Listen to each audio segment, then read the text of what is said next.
4 years. That's how long Rachel moves through life as if her body was made of broken glass. 4 years of doctor visits, pain medications, and a diagnosis that felt less like an answer and more like a life sentence. And then one physiotherapy appointment changed everything. Not because she received a new treatment, a better drug, or a surgical procedure.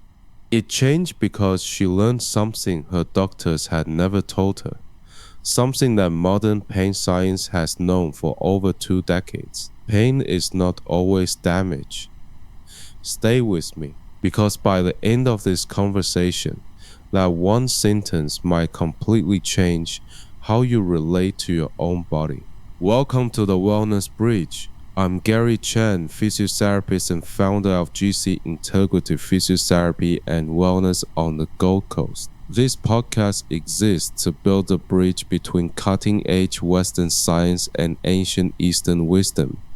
And today's episode does exactly that. My guest today is Rachel, a 51-year-old woman from Brisbane who spent 4 years navigating a fibromyalgia diagnosis before discovering that the biggest obstacle to her recovery wasn't her body, it was a belief. Rachel, welcome to the Wellness Bridge. Thank you, Gary. I'm genuinely excited to share this story because I wish someone had told me what you're going to tell your listeners today. Take me back to the beginning. What was life like when the pain started? It crept up gradually. I was 47, working full-time, raising 2 teenagers. I started getting this widespread aching, my shoulders, my hips, my lower back, my hands. Some mornings I'd wake up and it felt like I'd been hit by a bus overnight. My GP ran every test imaginable. Blood tests, scans, x-rays. Everything came back normal. And that must have been confusing. Confusing and terrifying. Because when scans show nothing wrong, people start treating you like it's all in your head. Eventually, a rheumatologist diagnosed me with fibromyalgia, and while it was a relief to have a name for it, the way it was explained to me was devastating. I was told that the condition was essentially incurable, that I needed to manage my activity levels carefully, that I should rest when the pain flared, that pushing through would make things worse. And so you started resting. I stopped going to the gym. I stopped hiking, which I loved. I declined social invitations because I was afraid the activity would trigger a flare. I became almost completely sedentary, and the pain got worse, much, much worse. What you're describing is so common, Rachel, and it's one of the most well-documented cycles in chronic pain research, the fear avoidance loop. I want to unpack the science of why what happened to you makes complete sense, and more importantly, why recovery was always possible.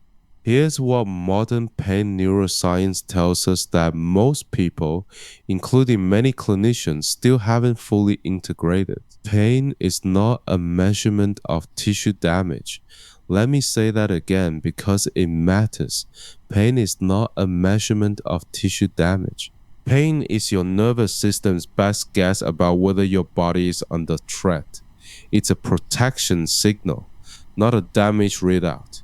Your brain processes thousands of signals from your body every second, and it makes a decision, is this situation dangerous? If the answer is yes, it outputs pain to get your attention and motivate protective behavior.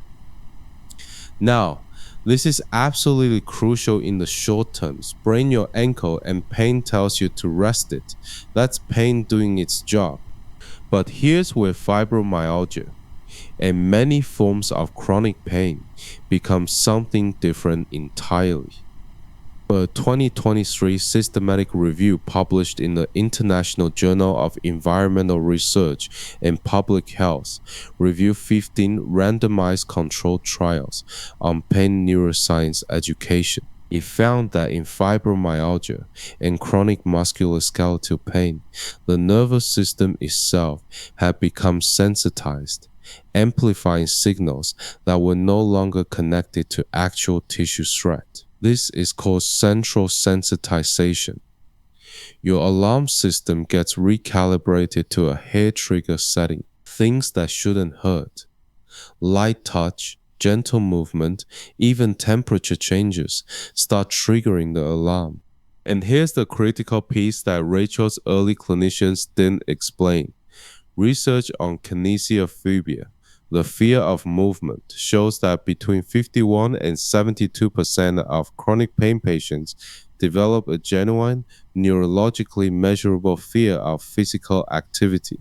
That fear then drives avoidance, and avoidance removes the very signals the nervous system needs to recalibrate itself. Rest doesn't calm an oversensitized nervous system. Movement, done intelligently, does. When you explain it like that, it's like, of course that's what happened to me. I was feeding the alarm.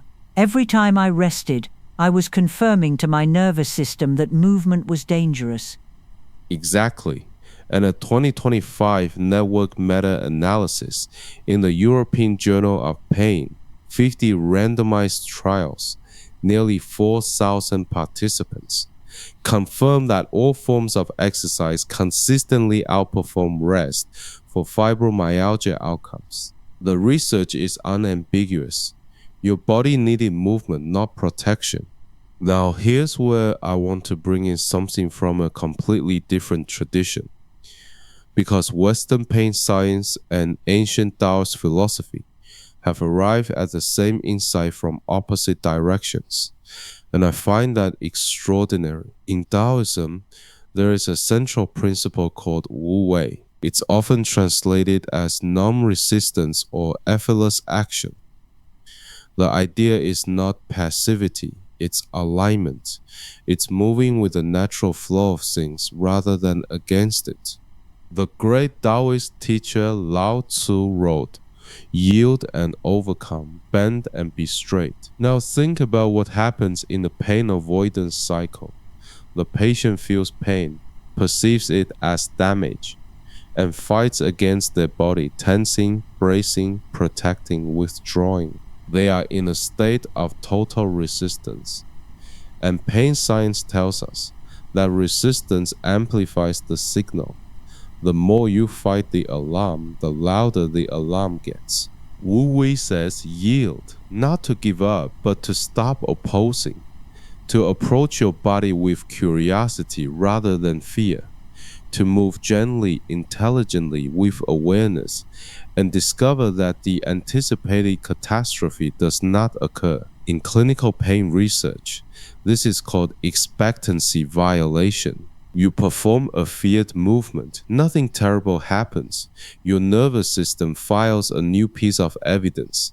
This movement is safe. Each time you do it, the fear diminishes.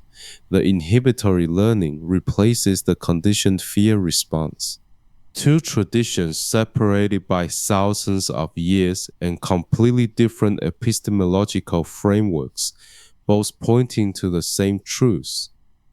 That lands deeply, because that's exactly what the turning point felt like for me. I wasn't pushing through pain, I was approaching it differently, with curiosity instead of terror.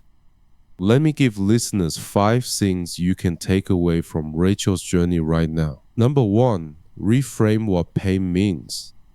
Pain is your nervous system's threat alarm, not a damage report. Chronic pain especially is often a sensitized system misfiring, not a broken body.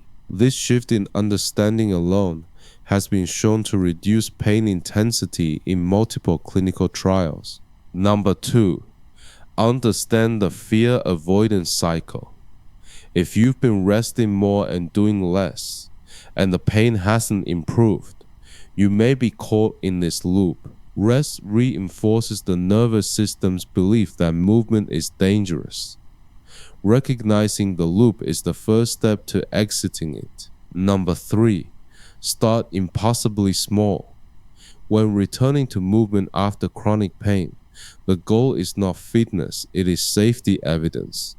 A 2-minute gentle walk, rolling your shoulders, reaching for something on a shelf. You are training your nervous system to update its threat assessment, not training your cardiovascular system.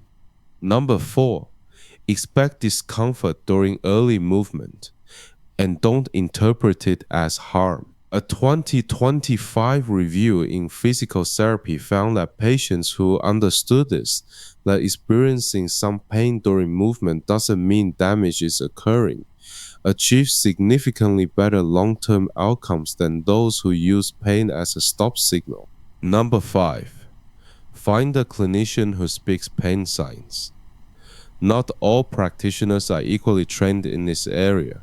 A physiotherapist who understands central sensitization, biopsychosocial models of pain, and graded exposure will provide fundamentally different and far more effective care for fibromyalgia than one who focuses purely on tissue-based diagnosis. That fifth point is everything.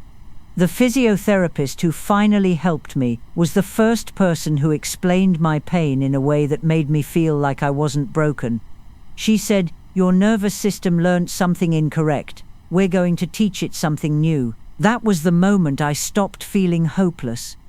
Rachel, before we finish, what would you want someone to hear who is sitting where you were 4 years ago? I'd want them to know that the diagnosis is not the destination. Fibromyalgia, or any chronic pain condition, is not a life sentence. The science is clear.